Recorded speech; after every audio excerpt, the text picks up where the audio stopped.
There And you I'm go. There you go. okay. I don't know why, whatever. My tablet and my phone are not synced. Okay. Rule number one. I've taught this forever. It's a dafka not what you said, John. It's not what interests you. That's fundamentally not what I'm saying. No offense. Rule number one. See there, Salam? See how easy that was? Rule number one is love the book. Really, really absorb the book, which is the cover, the title,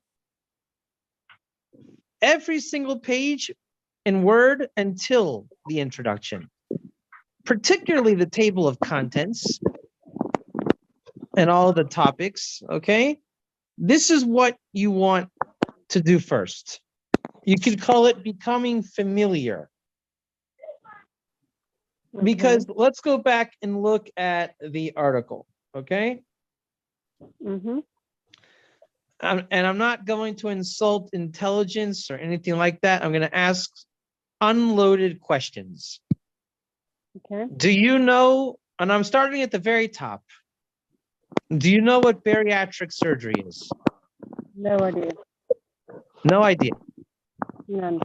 So why are you Somewhat. reading an article from introduction on something you didn't Google to find out what you're reading? I think that's where it comes in what John said. When you've got a topic that interests you, then you will literally go from the top. No, because the fundamental rules of Talmud, you will not be interested in that which you are not interested in because you don't understand it. Until you have the guts, I don't mean that in an antagonizing way, No. to Google that which you do not know, it cannot and will not become interesting. And every time you overlook something in Talmud or secular Talmud, it will always be the key point that you needed, but because you weren't drawn to it, you overlooked it. Now, I'll give you, and this is why we're teaching today. Okay? The things that I wanted to cover today, and this is all the same topic. When I was in personal trainer school, they ostensibly taught us about cells. I remember being very frustrated, very bored. Why are you teaching me this? Not interesting me. It was just hell. Let's get to the good stuff. Bench presses, curls, jumping jacks. Let's get to the fun stuff to make money as personal trainers, which is, by the way, an oxymoron. And they don't tell you that either. That the dumbest job on earth is a personal trainer. Overworked, underpaid, underappreciated, underqualified, and every other word in the book. So now, fast forward to where we are now. By the grace of God, I am employed. That's another story in Mazel. And my equipment that I sell and promote, in-body, body composition device, every day I, as I would say, Talmud it. And there are two markets that I work in. The idiots like me start in the fitness market because fitness people are idiots. It's almost like, unfortunately, again, this is not my personal opinion, okay, but it's what they say. When you're an idiot rabbi, you teach goyim, i.e. Noahides. Now, I don't think that's true, and it's not why I taught, if you want to call it Noahide in the beginning, because I saw how deep the Torah was for the non-Jew. But typically, the people doing that work in the Jewish community are going to be seen as the idiots, typically, and condescendingly. So gym guys are also typically idiots. Now, I know many that are not, and it's condescending. But that's the market perspective. The market is what it is. And the reason why gym guy, fitness guy is an idiot, it's in direct contrast to the medical world. The medical world is seen as supremely intelligent, not idiots, which that's also false, but let's go with it. So the medical world is educated and the fitness world is qualified by coursework. Again, we're speaking in exaggerations, cliches, and how people perceive things, which it's not really true, but let's go with it. So because I am uneducated, yeshiva doesn't count as fitness or health education. I start with the idiot market, fitness. Now, I'm a little bit different than gym guy, being Talmudically trained for 20 years, which it doesn't show up on anybody's radar because the Talmud or yeshiva is a world not in the eyes of anybody. But if you, let's again pretend or suppose that if you really are learning Talmud correctly, you should have an ability to study and learn and absorb and grasp. And if I'm really true in what I claim, I should then be able to apply that to life. Okay, let's suppose I did that. So I'm in the fitness market. Then by a series of mazel events, I do well with my job and my boss goes to pension right at the right time that I'm in the company and I take over the medical market. The big criticism from Korea is I'm a nice guy, but I am unqualified in the medical market because I don't know anything about medical. I don't even know what a cell is. Well, the Talmudist in me takes that quite personal. And I took it upon myself to learn college textbooks on medical concepts, biology, cell biology, physiology, anatomy. I'm starting pathology and soon biochemistry.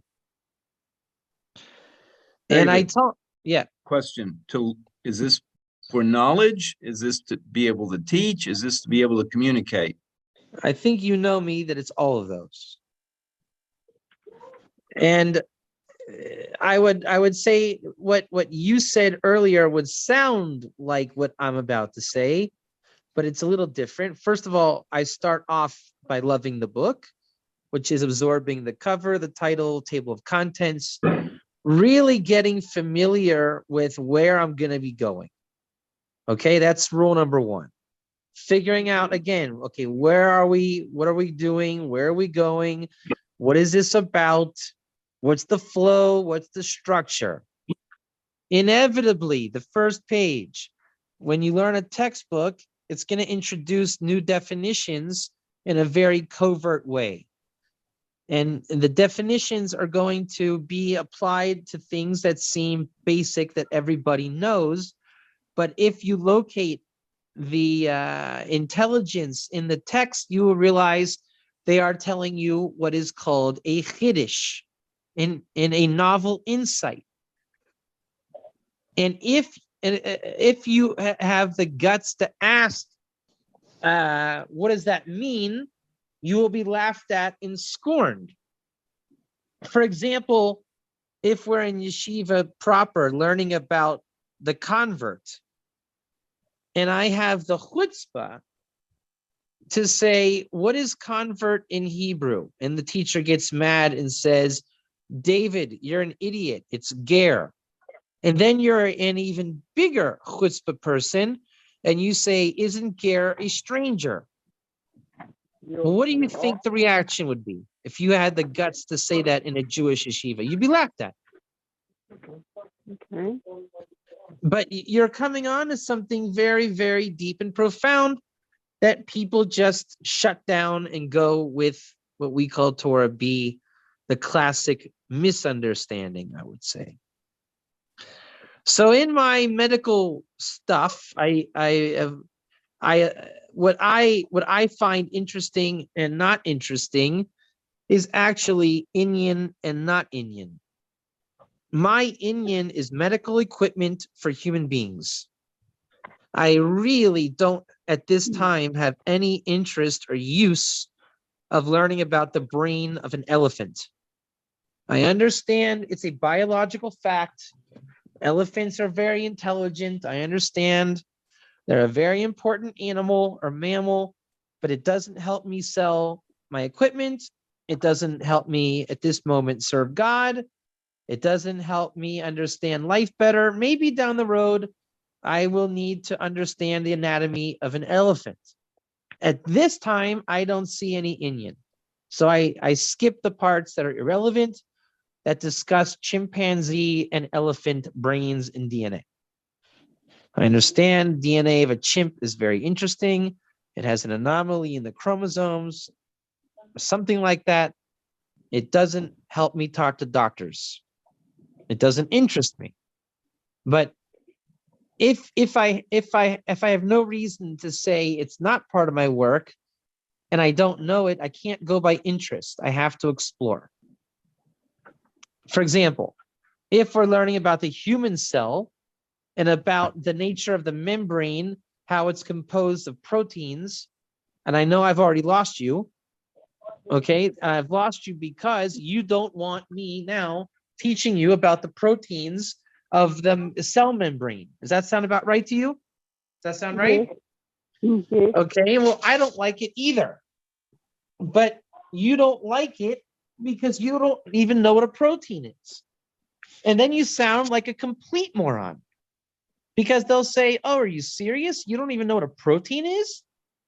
It's the stuff in your steak, in your hamburger." Well, you are full of naive beliefs and an idiot. The body is mostly composed of proteins. And we're not talking about the things in your braai in South Africa. Okay. Okay, so that's why you don't go by interest. You go by Inyan. And All when I started learning about cells, I understood that the machine that I've been selling is actually cellular analysis. And the gym guy doesn't know that because he was sleeping on that day because he was bored about cells. It's about bench press and jumping jacks. So now I have to go back into the fitness market and pick up the education where he left off and show him that cells are very relevant in his fitness world, not only medical. And don't think that I don't need to educate the doctors and nutritionists about exercise because they have no clue because they were sleeping in their medical world when the one day they had to learn about this thing in medicine called exercise. Okay? Mm-hmm. So everybody sleeps on the things that they don't want to learn about. It doesn't make it about interest or not interest. Bariatric surgery, the topic of our little article, is weight loss surgery. Okay. Okay?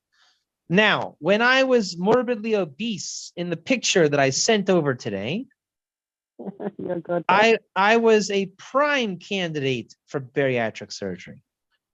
In fact, I was supposed to have it, but I was too lazy to get the signatures and documents that I needed. Otherwise, I would have had it. Ironically, my job today is selling machines to the bariatric world, helping prevent bariatric surgery. And they have no idea that I was, bariatric guy. Yeah. I didn't get the job to be an advocate. I got the job because I went through and succeeded without the surgery. And now I got a job in following my passion, which ironically is anti-bariatric. Now, what bariatric won't tell you is you go from morbidly obese, you lose 70 kilos in a year and a half, whatever it is. Do you think the medical industry that doesn't understand fitness, do you think they are successful in protecting your muscle mass? No. No. So now you've gone from obese, morbidly obese, to the next words on your paper. Where does it say it? It says it somewhere. I saw it. The fourth word on the paper, sarcopenia. When you have a shortage of muscle, you have sarcopenia. In fact, Is that a condition? wait a minute, Jacques, have we ever looked up the word sarcopenia?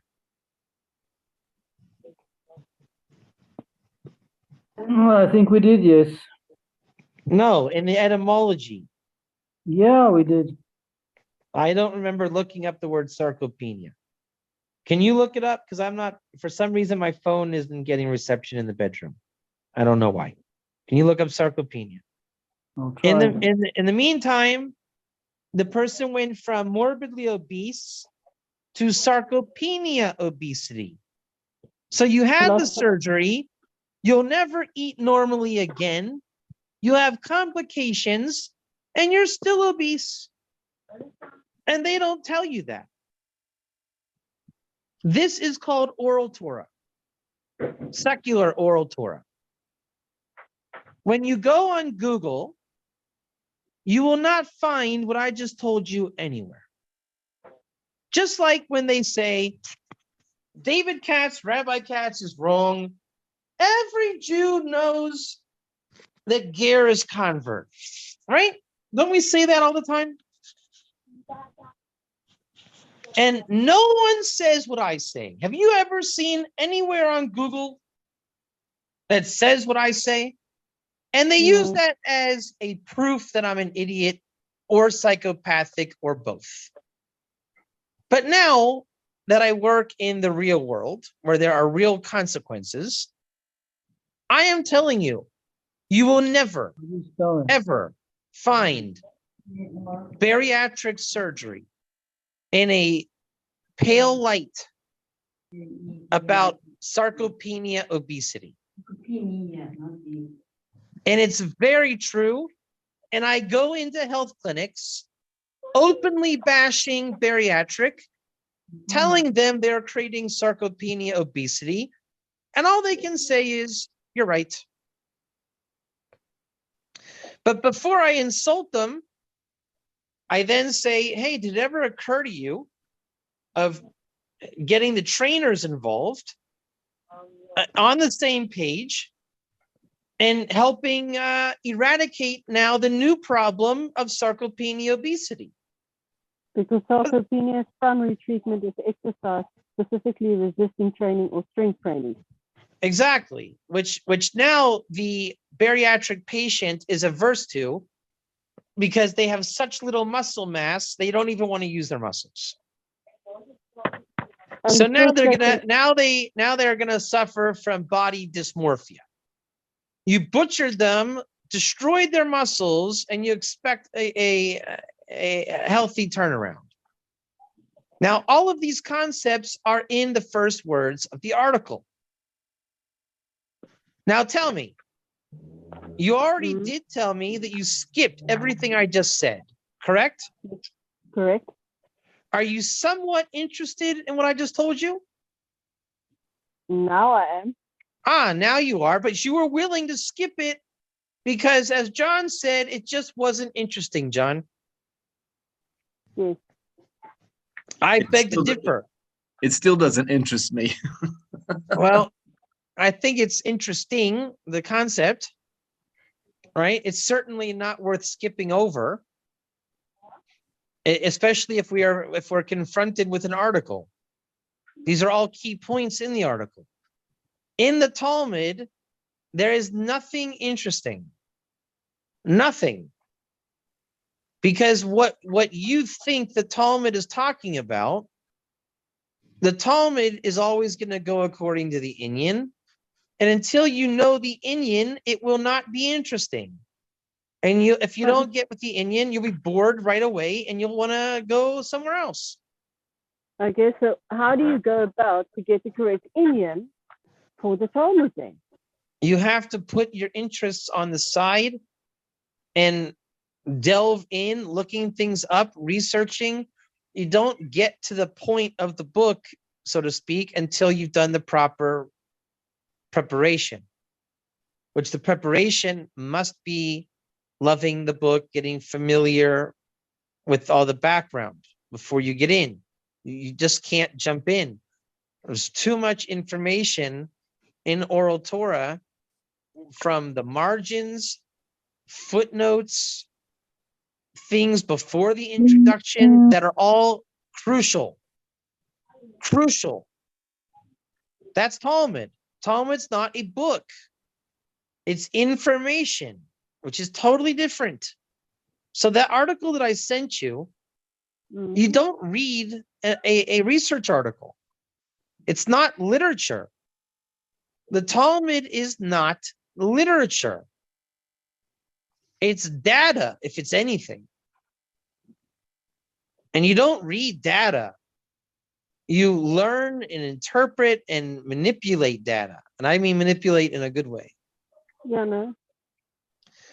So now, Well, Rabbi David, Yeah. so my perspective is we did love the cover. We did love the book. We did love the title. To us, or to me, it's the title is called Hashem, God Almighty. And from that drove me to wanting to study material that was relevant to God Almighty. again, John, you keep going into Levitical text. Oral Torah is not Levitical. It is just oral Torah. You're talking about a topic of Levitical. And the theme of the Chumash is Levitical. Clearly, the Chumash is all about Levitical. And the theme of Levitical is one God, one creator. Okay, that's fine. But the world is not Levitical right now. And it will not be until there is a temple somehow. And we are not believing in fantasy. It's not going to just appear like a Sunday school fairy tale. It isn't. It's not how the world works. It's not how God works. So as we are in exile, not Levitical, I think we there's lost still you, David. very, huh? We lost you for a minute. You got me now? The world is not Levitical, and yet there is a God and there is a reality. And there is mazel, and there is an occupation, and there is chayim, banim, mazon. And the way you get your chayim, mazon, and banim is only through oral Torah. And oral Torah is a narrative. In the Talmud, when you actually learn Talmud, no one sits around saying, I am learning the word of God. Says Rabbi Yochanan, God the Almighty has commanded us to serve him. He is the Lord. Let's all rise and stand together and praise he who is above. Let us say a prayer in the Lord's name. That is not what happens in yeshiva. There's nothing about God or Levitical in Talmud study, in a real yeshiva. Nothing. Nothing. Zero. What you do with your relationship with God as an outcome is between you and the Almighty. Maybe in a Hasidic class or whatever they talk about it, Talmud has nothing to do with God. Nothing. Zero. Yes, you are aware it's God's revelation. Yes, you are aware there is a God. Yes, you are aware of these things. Yeshiva is about arguing the narrative of the Talmud to discover the inyan of the text that is in reference to Levitical reality. They are not interested in Levitical reality. No one walks around saying, I must declare which type of rat running through the holy temple will,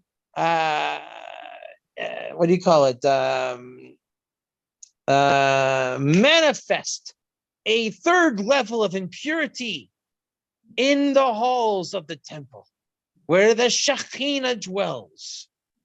No. They ask which kind of rat imparts spiritual impurity, because the Talmud simply says, what is it? Was it a Syrian rat or a Lebanon rat? Why do you ask, says the Talmud?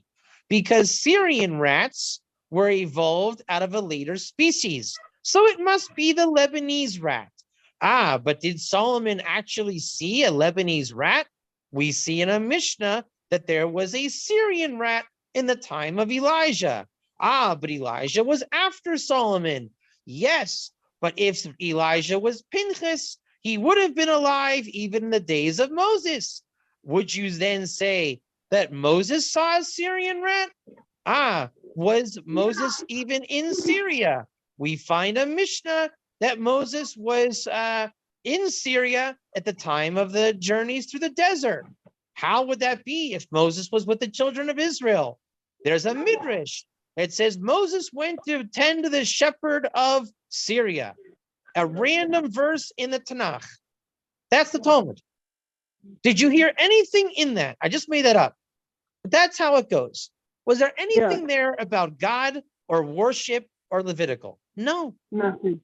It was purely the narrative of oral Torah. And the narrative of oral Torah can be applied anywhere. Anywhere, on anything. And when you do that, you are ultimately connecting to your Chaim, Mazon, and Banim. As the mazel flows, we know that the direct consequence is a connection to God, revelation of God, awareness of God, God in your life, which I think is the point of Levitical reality. Now, another point. Everybody gets mad at me when I scan in gyms. Would you like to know why? Please do. Because they say that me and my tools are false. They say, that cannot be my height. I am actually taller than what you're saying. Everybody is off by 2 centimeters of their height. Now, my question to you is why? Why do I have the chutzpah to stand up against the entire world and tell everybody that their height is wrong? You daring? Huh? You are daring? I don't know. Because where do you think people get measured before they come to me? The doctor? The doctor, the pharmacy? the pharmacy, and in Israel, the army. Okay. Okay. Does the doctor need to measure accurately? No. You just In need to- Talmud, you would say, is there a nafkamina? Nafkamina is a purely Talmud word that does not exist in the real world. And it's such a powerful word because the oral Torah is filled with oral Torah stuff that doesn't exist anywhere. And in the regular world, people are struggling to understand these concepts naturally, but they don't have the oral Torah to rely on these concepts. So they struggle in their communication. So I will challenge you guys right now. Tell me, why don't doctors measure? I'm going to tell you there's no nafkamina, but I haven't told you what nafkamina means. So tell me your answer. As if you were educating me in my field. Why don't doctors measure accurately? I tell you they don't. Tell me why they do, or tell me why they don't. Go ahead.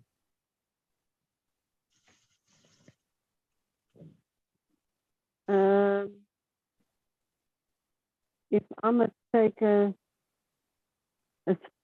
stab at this, I would say that they don't need to measure accurately because your height most probably, or accurate height. Do you think anybody understands what you just said? No. No. So if you're going to be in a, no offense, but if you're going to be in a gym or a medical setting, by the way, your answer is what everybody says. I think everyone in the room would agree their answer would sound like yours, correct? They don't need to have an accurate measure of your height because it doesn't have anything to do with, I won't say it doesn't have anything to do, but it's not useful information for a general GP or for it's extremely useful. Every medical report has height. That is because it fluctuates. They want you to always come back. Do you look, I'm asking you guys the most basic elementary question and you cannot answer it. And I'm not blaming you. I'm blaming the world that you come from. Because in Talmud, this is 101. I didn't know this was a problem. I didn't know that doctors didn't measure accurately. And that's called a havamina, which is an even more powerful concept in Talmud. So again, I'm going to insult you, and I don't mean to insult you, but you sound like an idiot. Now, granted, every day when I go to work, I'm surrounded by idiots. Okay, and I'm not blaming them, and I'm not literally calling you or them an idiot. What I'm saying is the world doesn't have Talmud. It doesn't. There's no answer that you can possibly answer. And the Talmud only exists in yeshiva camp. But when you go into the real world, you can apply the Talmud. And I will show you how. It's called nafkamina in this particular example. Let me explain to you nafkamina with the doctor. Pay attention. Pay attention. Let's suppose you have diabetes. The doctor calls you John and says, "Hey, John, haven't seen you in a while. Would you like to come to my office and we can talk?" And you say, "Okay." "Hey, John, I noticed that you put on some weight. I would like you to get a blood test. It's been 3 years." John says, "Okay." John goes to get a blood test. John comes back from blood test. Doctor checks John's blood test. Doctor weighs John. Doctor measures John. Doctor enters parameters into computer. Doctor understands John has diabetes. John has diabetes. John gets a prescription, pills, and treatment. Does that sound complete? More or less. Yeah. Does John's height... That's what happens with a doctor. Does typically. John's height have anything to do with that equation? No. Nothing. Nothing. The doctor took the height as a formality because his boss told him to.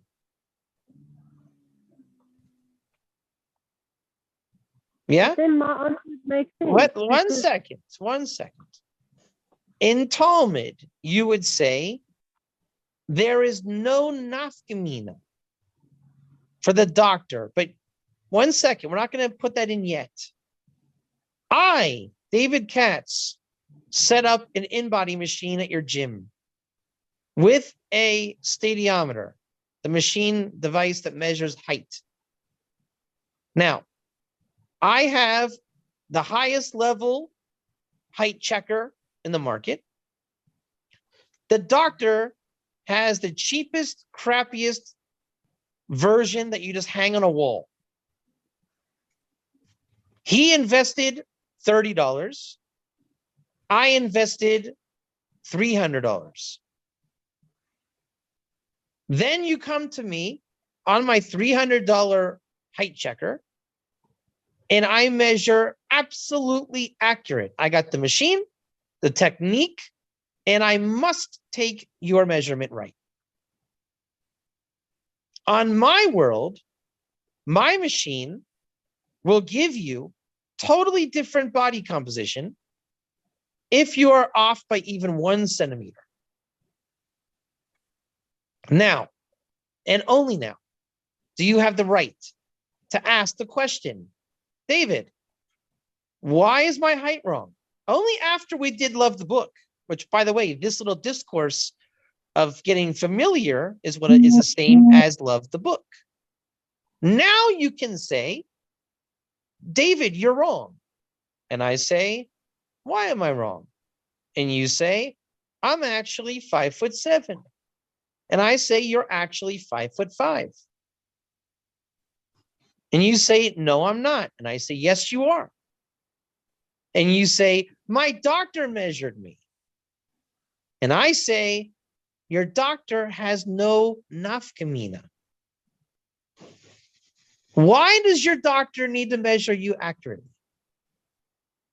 There's nothing that he needs of an exact measure. It doesn't affect or influence or change anything. Me, on the other hand, the nafkamina is that if I enter your height wrong, your body composition is either better or worse if you are taller or shorter. So that you're all mad that I ripped you off of your height. And my simple answer is, your doctor has no nafkamina, but I do. Do you see how I was able to explain that? If we understand what nafkamina is in Talmud, I went from babbling and stumbling over my meaning and definition to an extremely precise application of concept. You are mad about your height. Your doctor measured you. The answer is your doctor has no nafkamina. Is that now clear? The concept is clear, but can we come back to the word nafkamina? I mean, I'm trying to... It doesn't mean anything. It is a Talmudic word that doesn't really have meaning. I'm sure in Aramaic, somewhere it is coined with etymological meaning, but in Talmud, it is used as a function. It's a function word. It's not a literary word. Stop reading Talmud. You don't read Talmud. Again, when I explained it through the word nafkamina, do you understand my explanation precisely? I do understand your explanation. That the doctor does not need your precise height for the function that he does, but you do because it really affects the outcome. Okay, you are now able to explain that perfectly. What happened to you? That 1 minute later, you went from sounding like a stuttering human, no one understood what you were saying, to suddenly you are able to explain it perfect. And that you call nafkamina. I explained to you the concept nafkamina. You inserted nafkamina in your own words, and you explained it according to nafkamina. You basically, again, you explained the situation through the lens of nafkamina rather than you struggling to do the same thing, right? You are trying to explain to me nafkamina. You're trying, but you didn't have that Talmudic concept in your mind. So you stumbled and tried and fell. I gave you the Talmudic tool and you pulled it off 100%. Sound about right?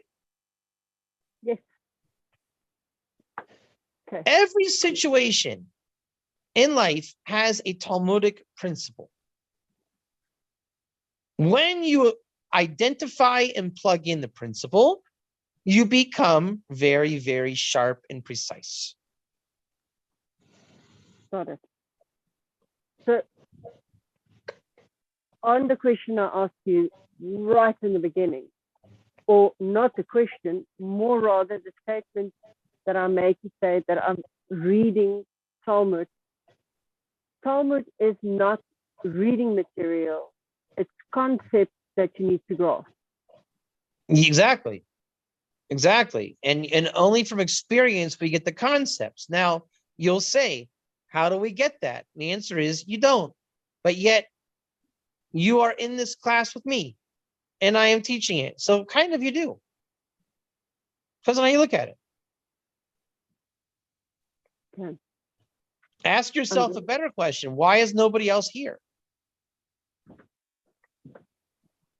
A lot of our friends in Texas know where to find me. They knew where to find me when I was their rabbi. Do you think they came to class? No. And now, go look at them on Facebook. Russell Kirk is still arguing the exact same arguments from 10 years ago. I literally saw it today. Literally, he's actually copying and pasting the arguments from 10 years ago. So it's more a question of not wanting to grow. Those people don't grow. When we all split ways, Jacques and I used to say, let's see where they're going to be, in X amount of time. And I told Jacques, it wasn't one of those moments like, they'll regret leaving my camp. No, I literally said, I hope they grow. Jacques, you can quote me on that, no? I said, I hope they grow. I hope they continue. I truly do. Yeah, you did. No hard feelings. You got to do what you got to do. You don't want the fitness rabbi in your camp. Okay, I hope you go to a good place. I'm going to continue pursuing fitness. I don't know where it's going. And in the end, it brought me deeper in Mazel, thank God. Their split they went from where we were to bashing Jesus for a couple of years. They went counter missionary to now resurrecting the Ger fight that nobody even cares about fighting, copying and pasting on Facebook arguments from 10 years ago. Going in circles. Totally. It was actually more interesting 10 years ago. Because you didn't grow by that.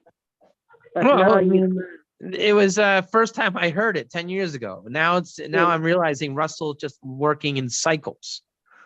And I bet you in 2 years he'll be back to counter missionary, and in 5 years he'll be back to. It's just the same. It's been going in circles for years. Yeah, and when you go in circles for years, you're basically missing the point. Like, I've done this game also with Jacques a million times. I look when I'm, when I wake up in the morning, I'm just waking up, right? I check the sports news, just check. I don't put too much time and thought in these things. I just want to wake up in the morning, and I don't want to go right into my workout. And I don't have a brain to, do anything serious. So I just check in the news. It's like news. Every time I say, I don't check William Hall's page hardly ever. But I will always tell you, go check William Hall's Tanakh page, or Tanakh page. He's going to be talking about Jesus, Paul, or the gospel. Year after year after year after year. Aren't you tired and done talking about Paul, the gospel, Mark, Luke, all your friends over there? Aren't you done? How long do you need to talk about Jesus for after you've left Jesus? How long? You've all rejected Jesus. You've all moved on. You don't identify at all as a Christian. You're trying to convert to Judaism or Noahide, and you're still every day on your channel talking about Jesus. It would be like me talking about pizza every single day. Well, David lost weight and he's still talking about pizza on Facebook. Could you imagine that? Those evil Papa John guys, they're putting all like really?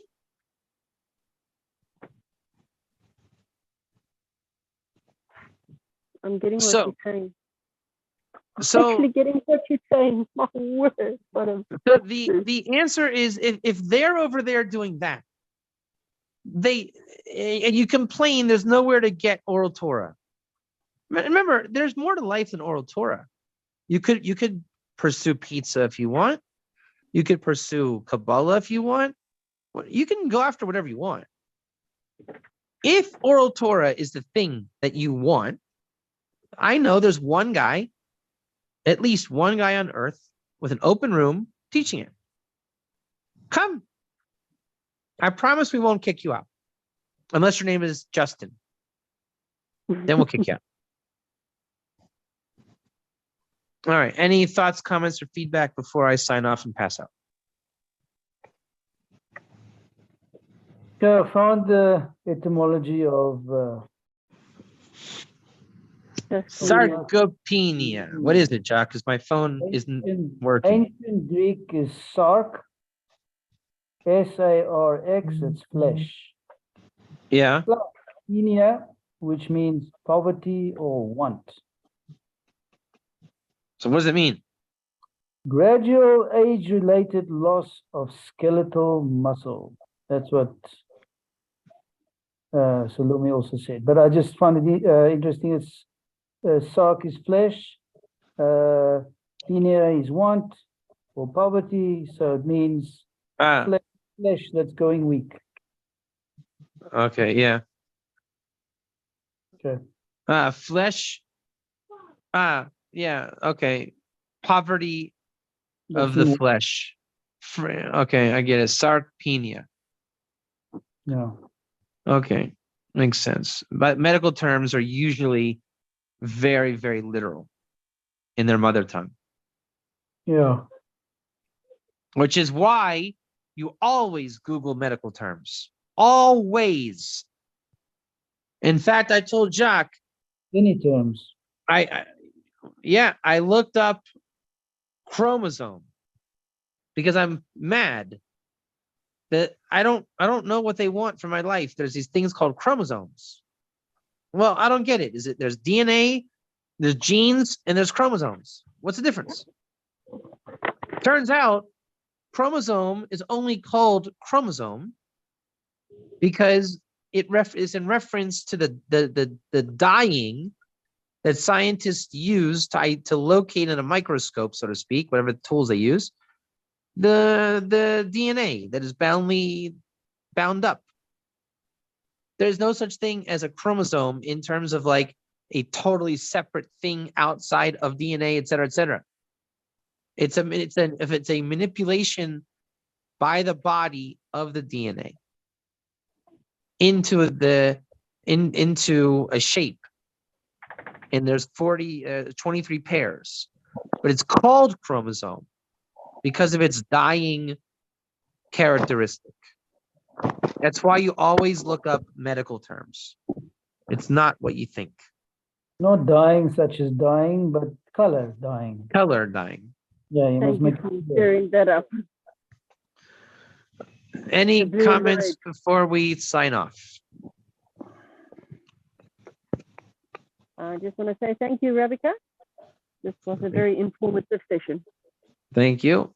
The takeaway is you don't read the Talmud. Yet you do love the book. It's not literature. It's like you say, concepts. The concepts don't apply are not found, in the real world. In the real world, they all sound like idiots because they are intelligent, but they don't have oral Torah. So our job is to infuse oral Torah into non-Levitical oral Torah, i.e. the narrative, into the real world and it creates very powerful results. Good discussion. I'm sure that we need many more or more times like this to bring it home and make it super clear. It's still a little fuzzy to me, but What is fuzzy to you? just it just has to settle. The whole Levitical Torah, the Torah B, the Torah A, it's just, it's gonna take a minute to do its thing in my head. Germinate. Germinate. Indeed. Thanks, Rabbi Katz. See Yeah, you next no time. problem. Yeah, it looks like Mondays are everybody. the best day, guys. So we'll keep. But now next Monday we're out. It's Yell's birthday, and she's getting a birthday present for me. So next Monday, I think next week, no, because of the festivities. Keep us All right. posted. Love you, I man. will. Bye I now. will. See you guys. Bye. Bye, guys. Bye. Bye-bye.